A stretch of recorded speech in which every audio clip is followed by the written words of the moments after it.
ডাকসুর ইলেকশন হয়েছে, ইলেকশনে বিএনপি হেরে গেছে, এটা আমরা বলতে পারেন, কিন্তু আমি কিন্তু বলতে পারি না যে ঢাকা বিশ্ববিদ্যালয়ে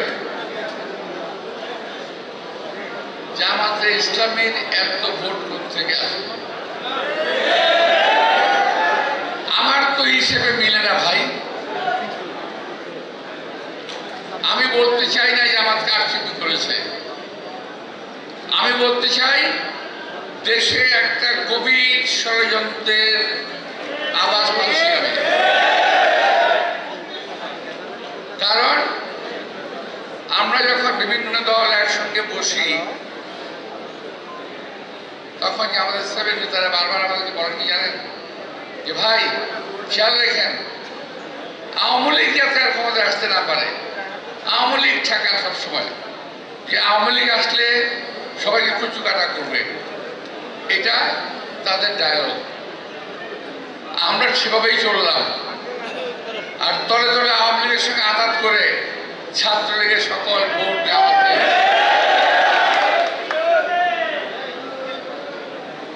বুঝতে পারছেন? এখন বিএনপির বিরুদ্ধে দেশে এবং দেশের বিরুদ্ধে এই দেশের বাইরে ষড়যন্ত্র হচ্ছে।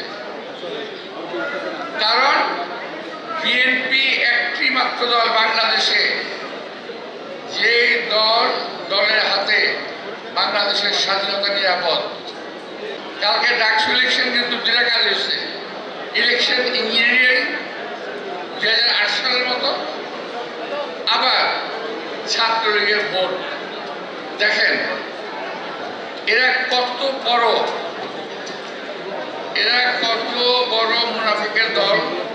এরা শুধু দেখেন, এদের কারণে 2008 সালে নির্বাচন হয়েছিল।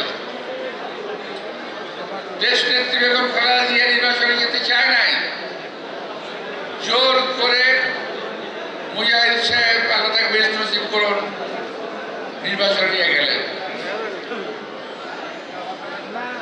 এবং তার ফল কি হলো, জামাত ইসলামের 4 থেকে 5 জন লোকের ফাঁসি হয়ে গেল, আর আমাদের কাছ থেকে চলে গেল সালাউদ্দিন কাদের।